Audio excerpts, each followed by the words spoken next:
Berapa nih Chan? 22. Oh, 2 dolar lama banget ya. Lama Karena juga. tadi kayak ngomong-ngomong gitu doang padahal. Ya kalau ngomong film bagus begitu teh, Ya, dan bener. pasti film ini kita viewsnya kecil pasti nih. Kecil. Soalnya kita nggak ada ini ya. Iya. Jadi mohon Ntar maaf nih ada guys, Cinta kalau- dari Timor nih, gede banget sih filmnya nih. Jelek banget filmnya. gitu lah ya. Ya. Mungkin nonton lagi tapi kayak nggak usah lah. Nangis sedih. Sedih. Nggak kuat aku. Sama. Kayak tema-tema yang ngangkat keluarga gitu, orang tua itu nggak kuat aku. Berarti lo nggak kuat juga nonton ini ya, Little Foot ya? Little Foot apa? Dinosaurus itu. Oh. Dinosaurus yang ini. Oh yang zaman dulu Iya, yang yang itu kan keluarga juga, keluarga iya, bener. dinosaurus. Ya lu nggak kuat kan, yang kuat keluarganya. Iya, Kita benar. kan ngangkat keluarga. Iya. Iya sih. Shit. Siapa sih Mas ini?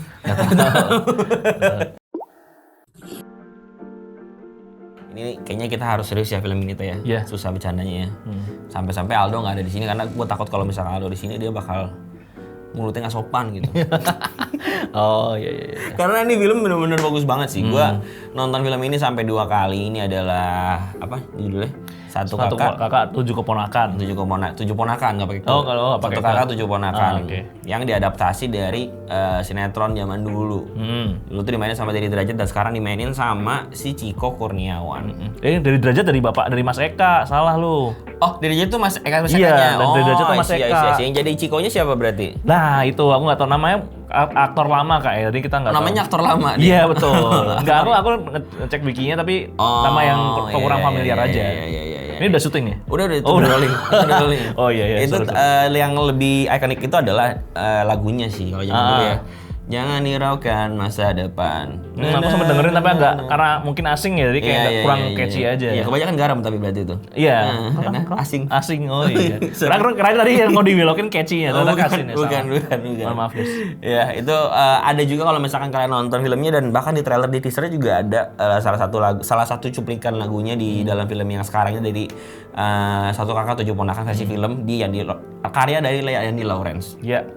Ini kayak bener-bener film yang bikin gue tuh nangisnya sampai malu gitu. Gila, ini nggak masuk akal sih Masuk nangisnya akal, sih. Maksudnya kan kalau lu film-film apa deh? Kalau misalnya aku nyontoin mungkin yang aku sering nangis tuh film ini anime juga tapi sebenarnya itu kayak Your Name, Kimi no Na wa. Itu kan 3 kali nangis di situ. Tapi tuh udah gitu loh. Ini tuh sampai pulang Juga lu jalan masih keingetan gitu Iya, ya. masih keingetan ya. Bahkan kadang-kadang ada kalau gue kan gue nonton di mall. Gue tuh tinggal apartemen. Terus kayak ada jarak lift gitu kan. Heeh. Di lift tuh gue bengong jadinya. Kayak gila, kok Ting. bisa bagus itu ya. Gue ngomong sama bini gue sepanjang itu. Bisa sebagus itu ya filmnya sampai nggak ngerti gitu kok bisa sebagus itu gitu loh. Tapi si bini lu juga mikir kayak gitu nggak? Iya sama. Dan dia juga nangis parah juga. Hmm. Tapi kalau misalkan kita harus cerita premisnya, sebetulnya premisnya adalah by the way ini akan spoiler ya kayaknya. Jadi kalau misalkan menurut lo yaudah gue mau nonton dulu, keluar dulu aja dari video ini, lu baru nonton video ini setelah selesai nonton filmnya. Karena kalau nggak dikasih konteksnya makin bingung ya. Makanya dikasih konteks sekalian. Karena premis dari film ini adalah karakternya si Moko alias Si yang Ciko diperankan oleh Kurniawan. Ciko Kurniawan ini, dia ini adalah seorang adik bungsu berarti ya, Ya, dari adik 3 bersaudara yang dimana dia tuh ketika kuliah numpang di rumah kakaknya yang punya 2 orang anak gitu Yes. loh.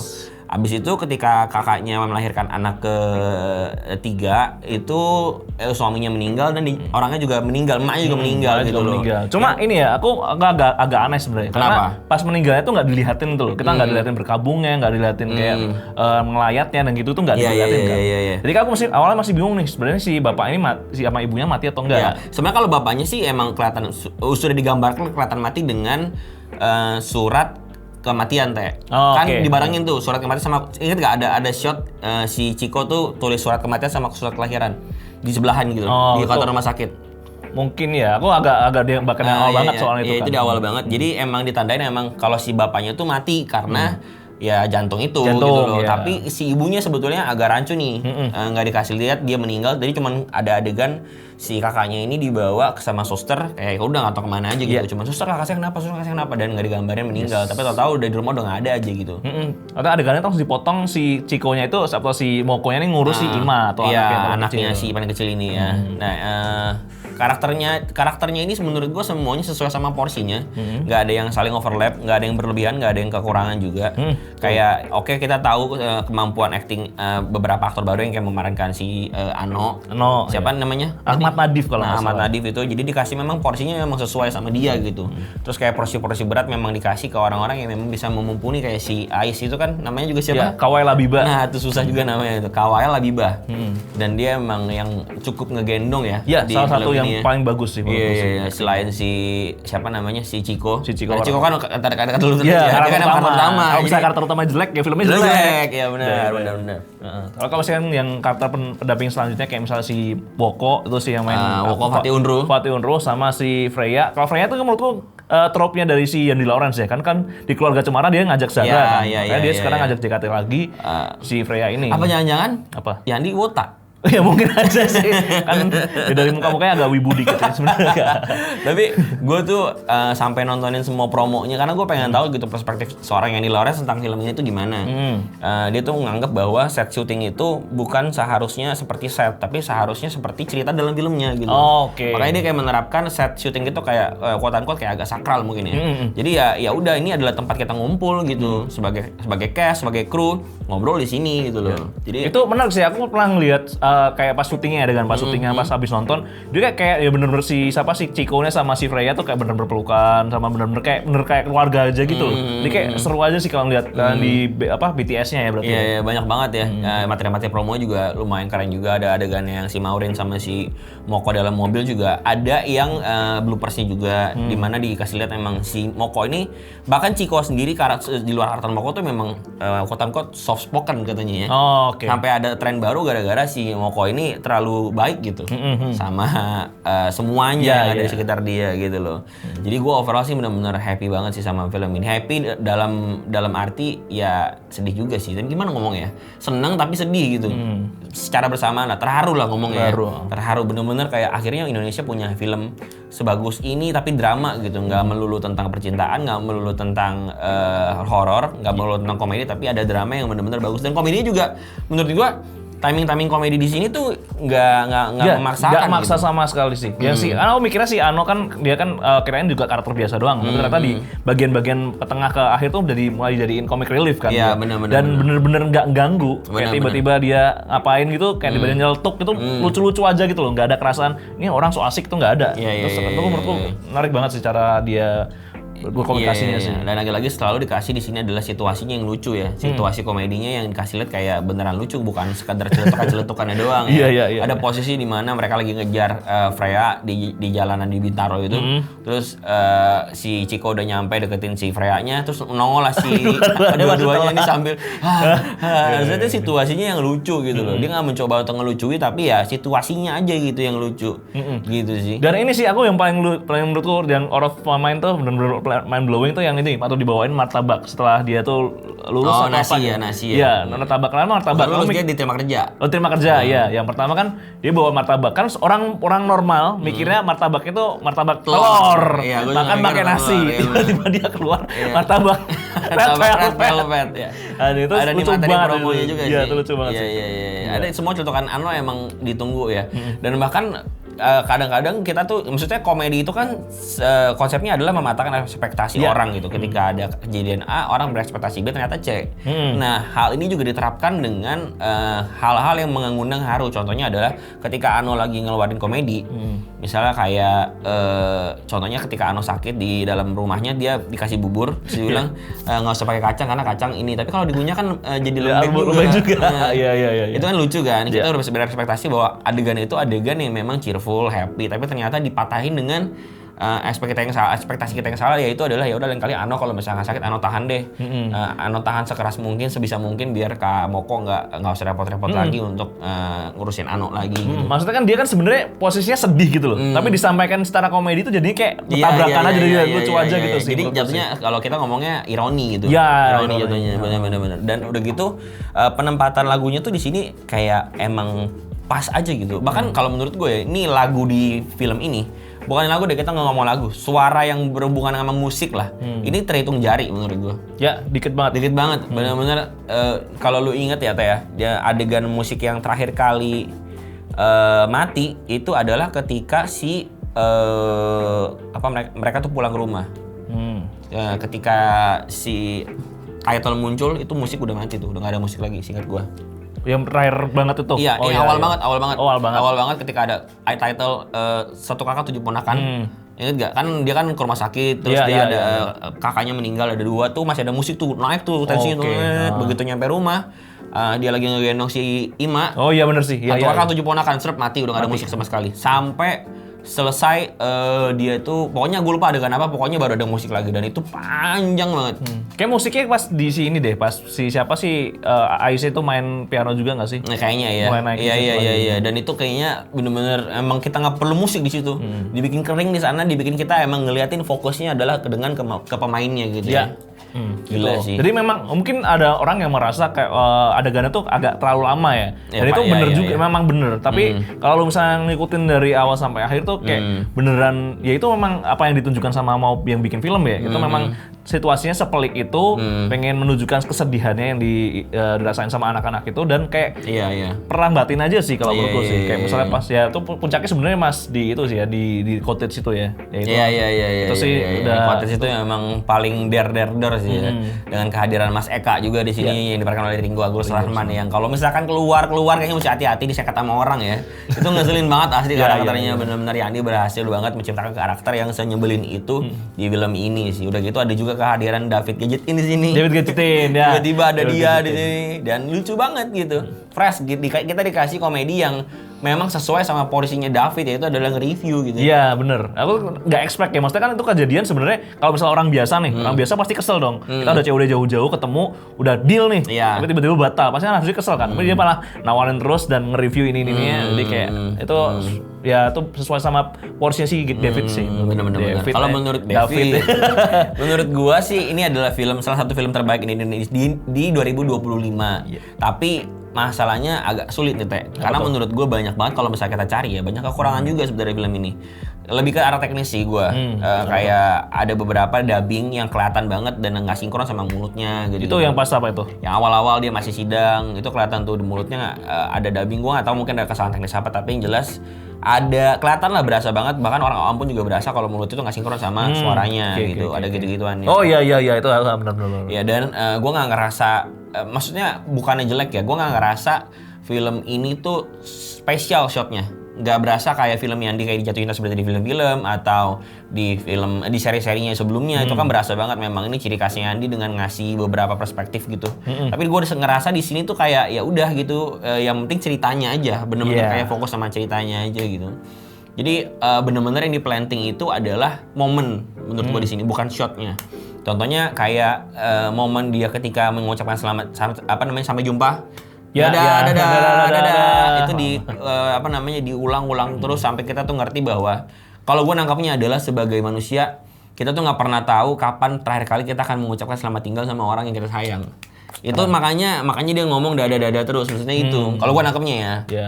Ya makanya dia kan sebenarnya itu untuk membangun yang di akhir juga ya. Iya benar. Maksudnya membangun, kan awalnya kan dia rame-rame masih senang, bahagia, dadah sampai ujung. Tapi di akhir ada sesuatu kejadian yang bikin dia berpisah sama salah satu keponakan ini. Ya itu sih dari itu di fase itu ya. Jadi kayak itu kan maksudnya adegan itu kayak fase ya. Fase ini dia fase pertama dia masih ada orang tuanya, fase kedua udah nggak ada orang tuanya, cuman Kamoko, fase ketiga dia dirawat sama si Woko, Mati Unru, fase keempat dia ucapin sampai jumpa ke dia ucapin selamat tinggal ke anak-anak sekolah tanpa orang tuanya, udah ada Aisnya di situ. Berikutnya dia ucapin selamat tinggal ke Ais yang akhirnya pergi gitu. Kayak kita dipanggil ke adegan-adegan itu terus, diingetin terus gitu, ada adegan itu. Ya itu sih, ya itu gimana ya, itu kalau misalnya masih, ya aku nggak tahu ya, ini aku pribadi doang. Kalau lu ngerasa punya salah sama orang tua lu, mungkin film ini sih bakal kena banget sih. Itu gila banget. Lu dari awal pas waktu si Ima yang nangis, itu udah kena. Terus tadi besok-besoknya pas kegagalan dan malapetanya, apalagi yang pas nanti akhirnya mereka bertiga ini orang-orang keponakan ini tiba-tiba kerja gara-gara dengar omongannya Mas Eka, itu sih kena semua sih. Aduh, itu sedih banget sih. Aduh, gue masih ingat. Gue abis nonton film ini. Ini dulu deh, poin dulu deh. Poin lu berapa kalau film ini? Poin sih ini sih aku 8,5 berani sih, ngasih 8,5 sih. Gue juga 8,5 sih, nggak bisa gue kasih terlalu tinggi karena menurut gue tadi itu teknisnya beberapa yang lumayan mengganggu gue gitu, dan kenapa shotnya masih harus seperti ini padahal menurut gue masih bisa diulik lagi gitu. Iya.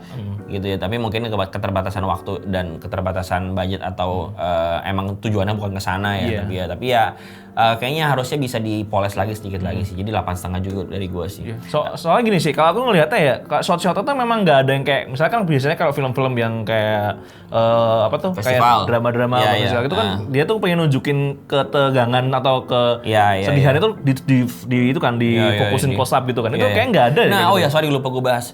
Ini adalah definisi kamera ditaruh, aktor bermain sih. Oke. Ingat gak beberapa adegan dia tahan aja gitu. Contohnya salah satu contohnya ada di opening.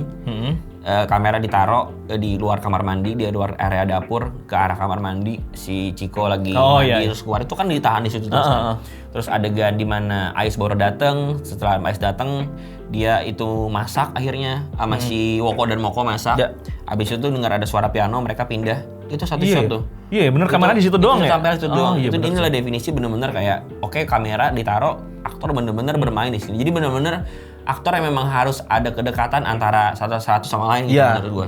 Nggak cuma sebatas kehebatan kamera doang, tapi memang aktornya yang lebih di highlight sih di sini. Betul. Itu kalau misalnya di setnya memang nggak, mereka mungkin kalau misalkan beberapa belum profesional ya. Iya. Maksudnya kalau misalnya memang nggak dibangun dengan baik, takutnya nanti kayak awkward aja sih rasanya sih. Apalagi itu kan orang nggak kenal anjir. Terus si Anonnya bukan orang tuanya, bukan anaknya si dua ini. Yang terus si Aisyah juga orang baru lagi, nggak tahu siapa. Nah, itu yang gue salah satu yang jadi permasalahan gue juga selain teknis adalah film ini masih ada quote-unquote telling di audience gitu, without showing bukan gitu. show dotel. dia tuh lebih ke kasih tahu kayak gue tahu si Ano ini adalah ponakannya si bapaknya si Mas Atmo ini karena dikasih tahu gitu, bukan dari gerak-geriknya atau mungkin dari fotonya atau dari apa gitu. Jadi menurut gue di sini kita masih disuapin sih secara audiens sih. Bahkan dari judulnya nih mungkin spoiler banget ya ini salah satunya. Kan waktu ngasih tahu si siapa bosnya tuh, bosnya si Chico ini, si Moko ini, dia bilang dia ngurus 7 ponakan. Padahal kan kita gak kepikiran nih, kan cuma 5 doang kan, termasuk Ais kan. Dan dua ini siapa kan kalau misalnya nggak dikasih tahu, aku bener-bener nggak tahu tuh. Oh, tapi ada di adegan di pantai itu emang kasih tahu. Nah, itu dia makanya kan ngomong kan, lu ngurusin ponakan lu berapa? 5. Terus dijawab sama si Maureennya 7. Ini sama Mas Eka sama si itu gitu, maksudnya. Harusnya kan kalau misalnya dikasih tahu gitu kita mikirin dah 2 lagi siapa nih? Yang maksudnya siapa? Kan baru Mas Eka sama ini. Itu mungkin harusnya sih dikasih tahu. Iya, benar ya.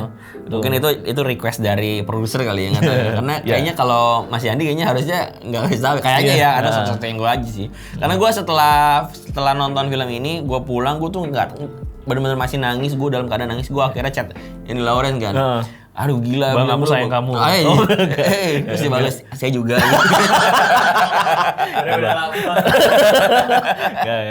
Gue chat dia nih orang kayak gila nih, terima kasih banget. Ucapan gue adalah terima kasih, bukan selamat, tapi terima kasih udah bikin film sebagus ini gitu. Yang bikin gue tuh sadar bahwa beberapa mungkin teman gue di luar sana yang memang diem doang karena memang mungkin punya masalah segede Moko gitu. Dan beda-beda treatment orang tuh ketika menghadapi masalah, ada yang diem, ada yang udah lu jauhin dari gue gak mau ada orang kena masalah juga gitu. Jadi kayak emang ya just being human aja gitu. Film ini benar-benar ngajarin gue kayak ya udah lu jadi manusia aja gitu. Ini bagus banget sih. Meskipun ini aku agak ngerasa ini sih. Terus dia balas juga, kamu siapa ya? Gitu. Kamu siapa? Dia gak kenal. Iya, makanya gak kenal. Lu udah ngomong enak banget, kita ternyata gak kenal. Kamu siapa ya? Kamu siapa? Ini sih menurutku ini bukan sebuah nilai negatif juga ya, tapi menurutku lebih ini sih pengulangan aja sih kan. Di Keluarga Cemara kita konklusinya adalah si bapaknya akhirnya mengakui bahwa ya udah gue udah miskin nih gitu ya. Udah miskin dan minta bantuan semua juga buat saling memperkuatkan. Dan di sini kan juga sama kan, aku melihatnya juga kayak gitu. Itu mungkin juga sebuah pengulangan, tapi ya itu bukan sesuatu yang pola kali ya. Ya pola kali ya. Itu benar.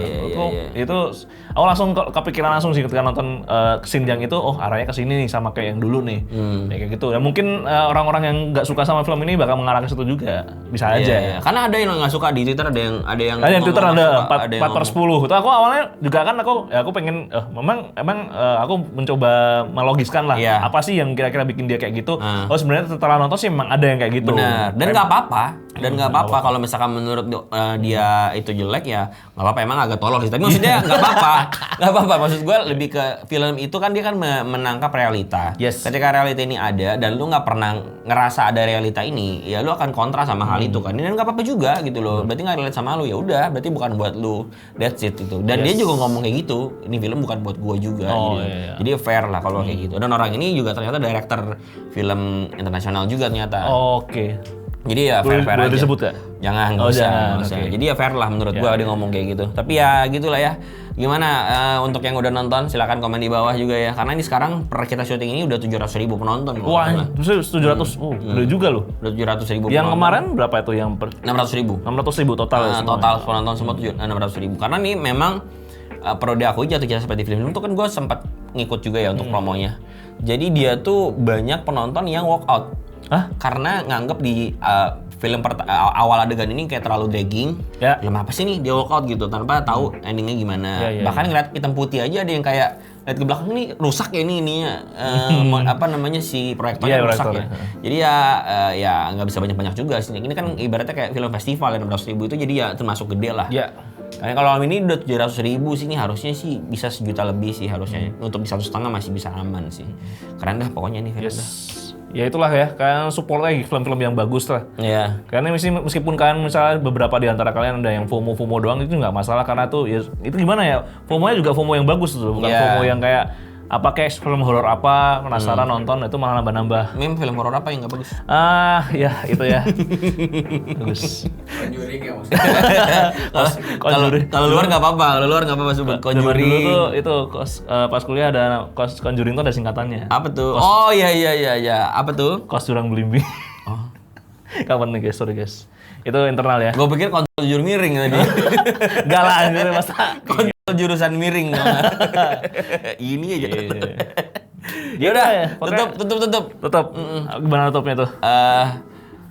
Ya udahlah ya. Adalah support film-film Indonesia yang bagus lah ya. Iya, pokoknya. iya, Karena ya, itu gimana ya? Maksudnya sekarang tuh udah mulai naik lagi. Drama-dramanya juga bukan drama-drama yang Iya. sampah juga. Iya, Meskipun iya, aku awal skeptis dulu nih sama judulnya karena satu kakak 7 ponakan tuh kayak kesannya kayak judul-judul yang aku kayak apa film-film yang dilebay-lebayin gitu. Bahkan sih katanya juga agak aneh kan, Saka Tupo. Saka Tupo orang dia sebutannya hashtag Saka Tupo. Oh, di Saka mana? Tupo ABC. Sakatonik ya sih. Tapi ya emang iya itu disingkatannya. Makanya tadi Saka ngerasa Tupo. aneh banget kayak gak ada yang nge-hashtag kayak gitu. Ada. Oh ada. Setiap kali di posting tuh selalu ada hashtag Saka Tupo. Oh, kira lo bikin-bikin tadi. Enggak beneran. Oh, iya, Saka udah, Tupo udah. beneran. Ya, itulah ya paling ya. Soalnya ya itu gila sih, gak masuk akal sih. Iya, ini masih enggak, gue juga masih ngeting masih ada film sebagus ini, ini bagus banget sih. Ya udahlah, udah nih tutup aja nggak bisa Udah, berapa nggak menit bisa. nih, Chan?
Ya udah, Sampai jumpa di video berikutnya. Jangan lupa subscribe kalau misalkan mau lihat versi sensor dari video ini.